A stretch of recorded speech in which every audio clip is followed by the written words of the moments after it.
Assalamualaikum warahmatullahi wabarakatuh. Halo saudara-saudara semuanya. Kali ini langsung saja saya akan menjelaskan bagaimana setting OBS Studio untuk live streaming maupun recording supaya tidak berat atau tidak lag. Ini saya akan berbagi saja menurut pengalaman yang saya alami ya dari beberapa live streaming saya. Mungkin sebelum-sebelumnya saya mengalami gagal gitu kan, seperti lag, seperti delay, seperti tiba-tiba berhenti. Nah, seperti itu karena waktu itu saya belum menemukan solusi yang tepat gitu settingan OBS-nya di komputer saya. Nah, baik, langsung saja. Pertama-tama ini sangat penting sekali gitu kan untuk nanti jika kalian ingin live streaming atau recording ya, kita ketahui dulu nanti display properties kita ya, atau display capture kita, display resolusi kita ya, eh, komputer kita seperti apa. Nah, ini kebetulan saya menggunakan 1366 kali 768. Nah, ini resolusi display komputer saya ada. Sedangkan untuk di misalkan kalau misalkan kita ingin live streaming game, nah kita juga harus sesuaikan ya. Nanti sesuaikan misalnya resolusi game Point Blank. Ini saya resolusinya menggunakan 1024 kali 768 misalnya seperti itu ya. Nanti kita sesuaikan di settingan OBS-nya. Langsung saja setelah kita ketahui ya display capture, display resolusi kita, display game kita langsung setting saja ke OBS Studio-nya ya. OBS Studio-nya ini seperti ini. Kemudian kita setting ya. Ini kan di general ya.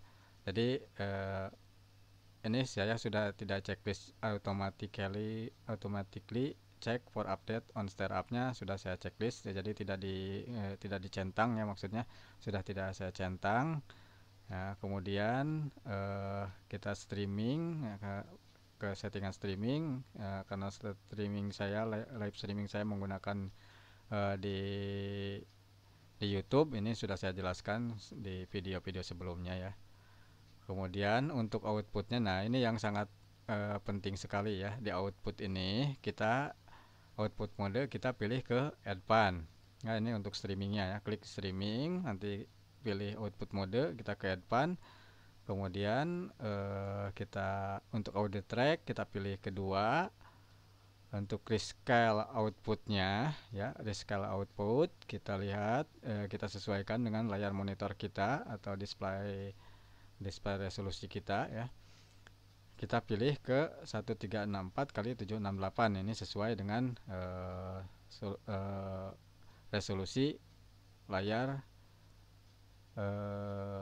komputer saya ya.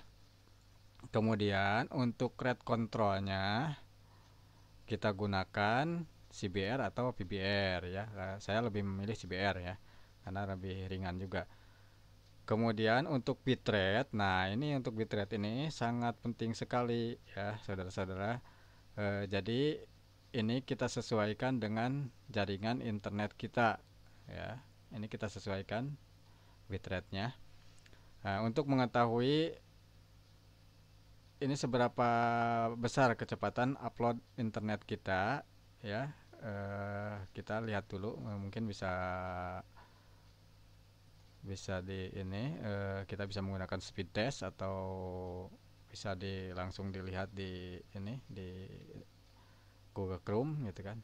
Nah, kita lihat nih berapa kecepatan upload yang saya punya ya internetnya.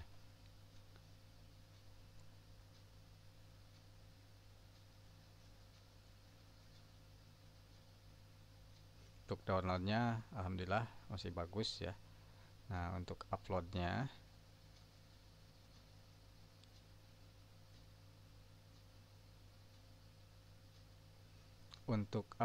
saya mendapatkan 16,63 Mbps. Berarti ini cukup bagus ya. Kalau untuk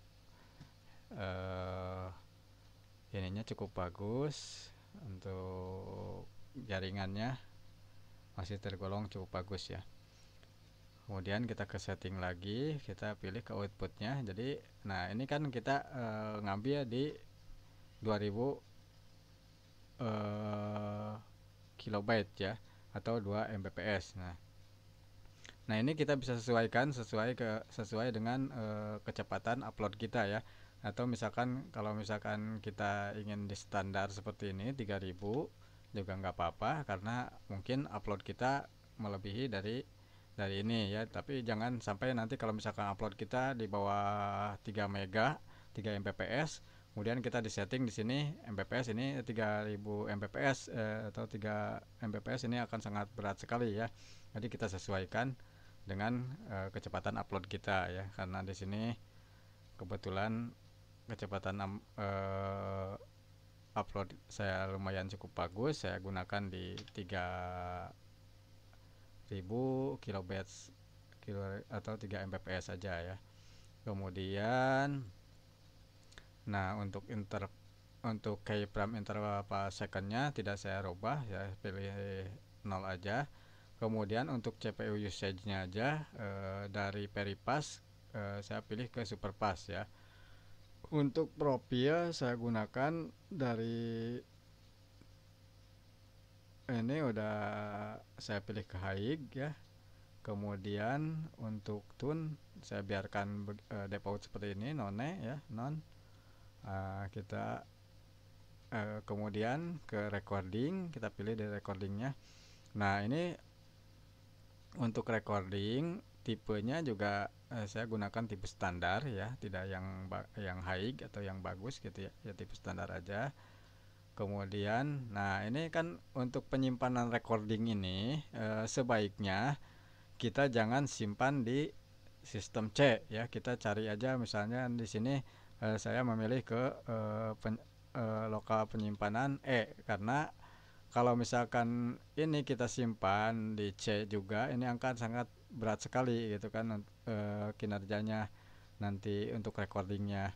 Jadi sebaiknya menggunakan penyimpanan lain, misalnya selain dari sistem C ya. Saya gunakan di penyimpanan E saja. Kemudian untuk formatnya sendiri, karena format MP4 itu lebih ringan, juga sekarang sudah banyak platform atau device yang sudah support dengan MP4 ya, seperti itu. Jadi pilih ke MP4 aja. Kemudian untuk audio tracknya kita checklist 3 aja, 3 1 2 3 yang ini. Kemudian untuk encodernya juga kita sesuaikan dengan PGA yang kita miliki. Misalkan kita menggunakan, kebetulan saya menggunakan NVIDIA, saya gunakan di sini NVIDIA NPN-ECH ya, 2H264 new ya. Jadi tidak menggunakan display bawaan OBS gitu. Kemudian untuk critical outputnya sama, kita sesuaikan dengan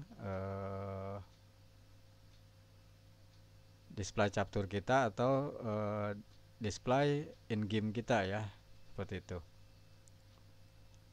Kemudian rate controlnya kita pilih CBR. Untuk bitrate-nya di sini saya untuk bitrate recordingnya saya menggunakan 2500.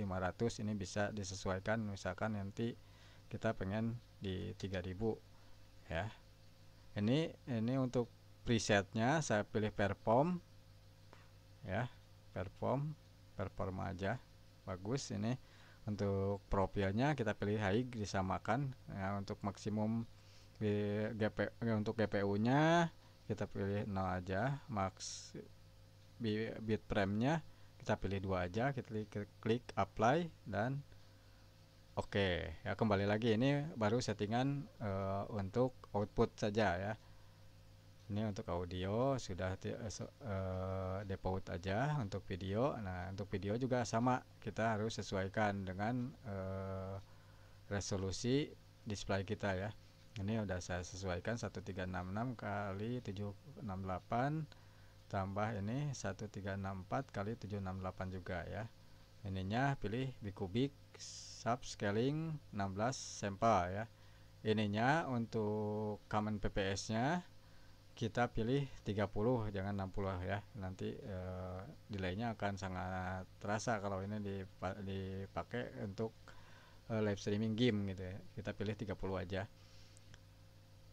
Setelah itu kita hotkey, ini sudah saya jelaskan di video sebelumnya, nanti bisa dilihat. Ini untuk hotkey ini sudah saya jelaskan juga. Nah, ini untuk add pan ini sangat penting juga nih. Ini sangat penting. Kita untuk add pannya kita prioritasnya kita pilih normal ya, outputnya, kemudian videonya udah sesuai dengan PGA yang kita gunakan. Nah, ini untuk yang lain-lainnya saya biarkan default aja. Nah, untuk networknya sendiri ini kita gunakan enable. Nah, ini checklist di sini aja ya, enable network optimization. Jadi kita checklist yang ini aja yang penting ya. Ini sangat penting sekali ya. Nah, ini kita pilih yang tengah aja. Kemudian oke. Nah, ini demikian. Kayaknya sudah cukup ini penjelasannya. Mudah-mudahan ini sangat bermanfaat ya. Ini menurut pengalaman saya saja dari sebelum-sebelumnya, karena saya juga live streaming sering gagal juga gitu, sampai saya hapusin beberapa video yang gagal gitu kan. Sayang juga, kita udah buang-buang waktu live streaming kemudian gagal, tidak ada yang nonton, ya sudah saya hapusin. Itu sangat merugikan sekali ya gitu. Jadi ini sangat penting sekali untuk settingan ini. Mungkin mohon maaf kalau misalkan penjelasannya kurang detail, karena ini penjelasan ini sesuai dengan pengalaman saya saja ya. Sekian dan terima kasih. Terus dukung channel saya ini, like dan subscribe, juga sharing. Jangan lupa sawerannya biar tambah semangat nih saya bikin kontennya. Jangan lupa traktiran kopinya. Assalamualaikum warahmatullahi wabarakatuh.